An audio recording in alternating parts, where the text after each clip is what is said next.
Balik lagi bersama saya Bidan Marta Priyanti.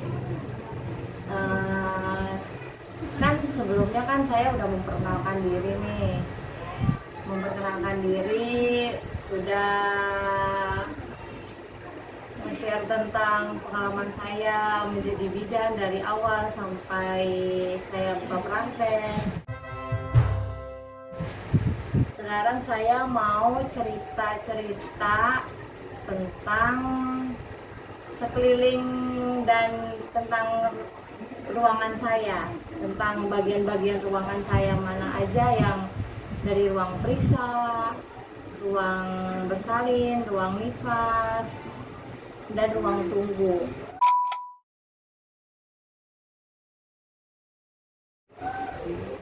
Kenapa saya mau menceritakan tentang ruangan-ruangan saya? Untuk meng-share ke teman-teman semua dan biar teman-teman tahu kalau misalnya buka praktek itu ruangannya tuh harus seperti apa dan bagaimana ruangannya, serta ukuran-ukuran ruangan yang pantas dan disesuaikan sama Permenkes di daerah Jakarta ini.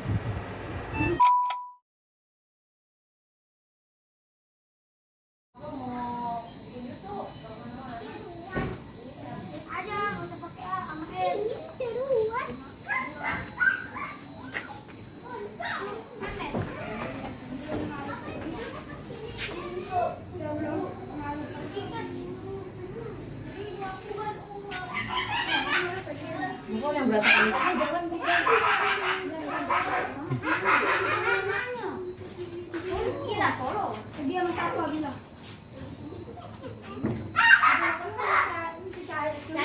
Pertama-tama kita lihat ini dulu.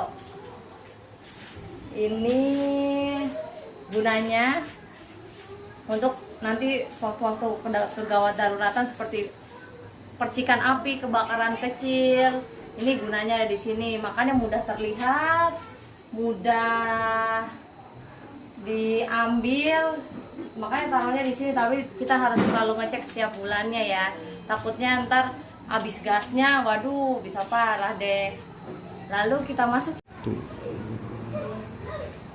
Yang kedua, hand sanitizer. Ini buat bersih-bersih lah ya, biarin nggak ada kuman dan bakterinya aman. Ya, masuk lagi. Ini ya ruang tunggu juga ya. Bisa buat duduk-duduk lah, nyaman. Ini bisa buat ya 5-6 orangan lah. Kalau yang kecil-kecil kayak saya badannya ini, masa sih?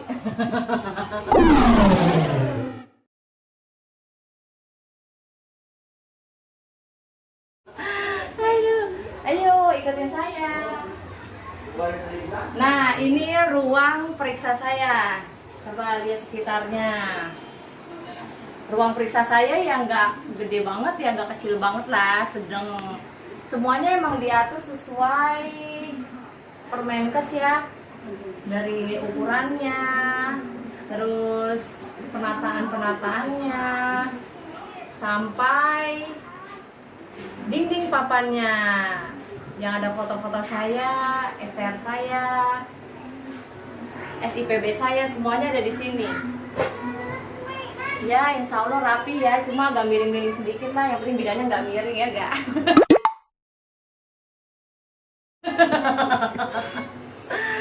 Terus ini juga nih yang harus kita miliki, ada status ANC, status KB, status bayi, dan status ibu bersalin.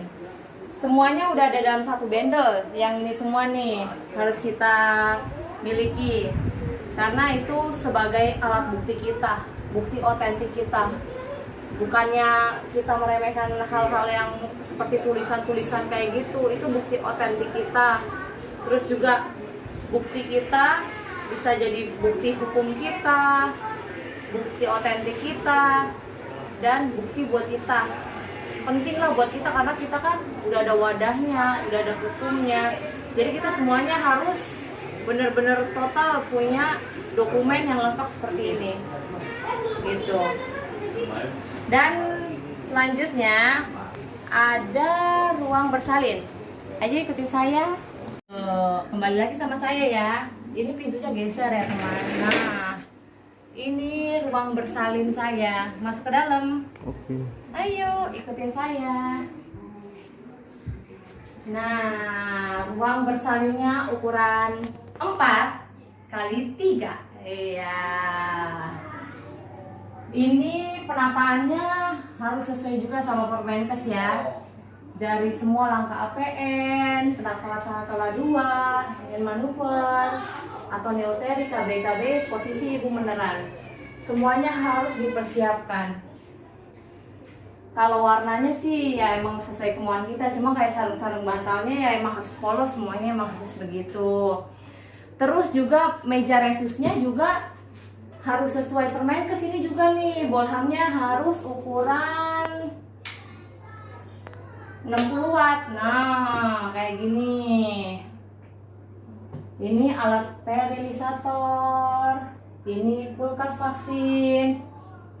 Dan yang ini nih, yang kemarin saya rombak pindahin ini yang harus ada di ruang bersalin. Nanti kalau habis nolong lahiran partus kan bisa langsung cuci tangan, cuci alat juga bisa di sini. Cuma biasa kan kita kan ada ngerebusnya juga ya kalau membersihin alat.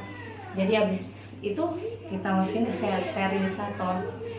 Sterilisator juga kan kita harus ada tulisannya berapa minggu sekali. Kalau saya sih biasanya sih 2 minggu sekali ya sterilin alat. Jadi udah saya catat di sini sterilin alat setiap 2 minggu sekali. Jadi udah saya umpetin di sini membersihin alat. Terus ini nih yang harus kita miliki di ruang bersalin apa aja? Ada anaphylactic shock,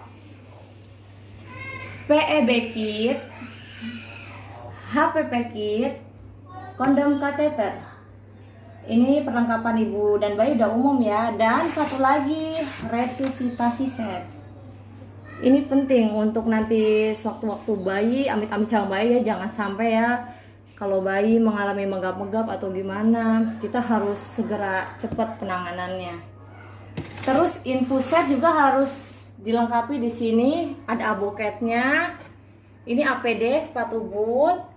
Ini handspoon yang sampai segini nih, biasa buat nolong partus ya. Handspoon yang panjang. Pokoknya handspoon yang steril adanya di sini. Terus juga lampu halogen. Terus ini kulkas vaksin. Itu biasa kalau buat naruh-naruh vaksin. Nah, tong sampah. Tong sampah kita harus ada tong sampah medis dan non medis. Dan juga tong sampahnya nggak boleh yang buka tutup, harusnya yang diinjak. Diinjak kebuka.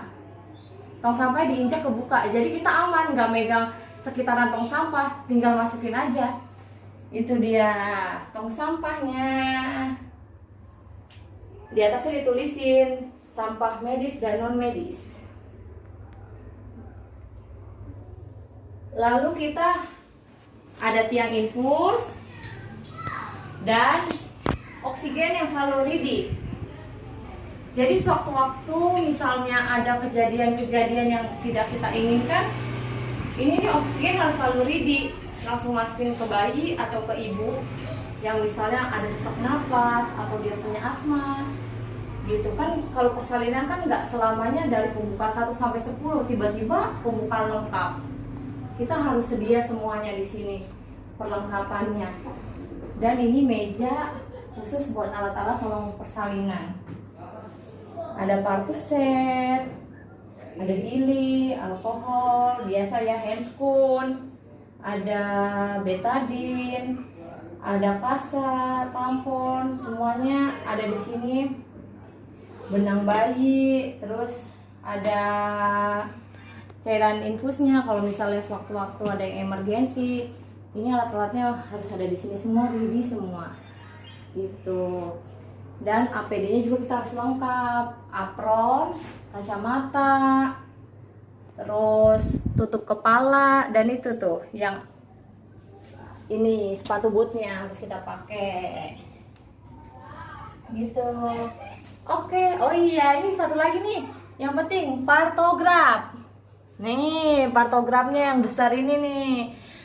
Kita harus selalu pelajarin depan belakang, guys. Tuh. Buat pajangan kita di ruang bersalin. Ini penting banget nih partograf. Sama jumlah pengeluaran darah nih, penting. Harus ada di ruang bersalin. Itu aja yang mau saya review dari ruang bersalin saya. Apakah masih kepo nih? Mau lihat ruangan yang lainnya? Ayo ikut saya.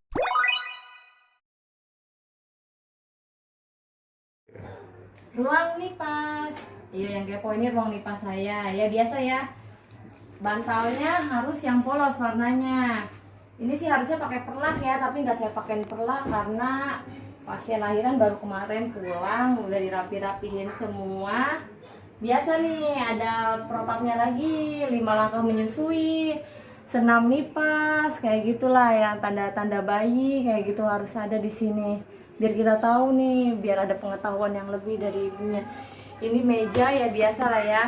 Ini meja buat naruh barang-barang ibunya, atau enggak ibunya mau makan atau minum bisa di meja ini.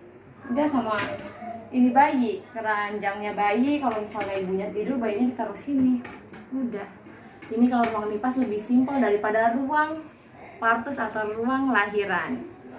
Cukup sekian, terima kasih room tour hari ini. Besok-besok kita lanjut lagi ya di part selanjutnya. Jangan lupa like and subscribe please.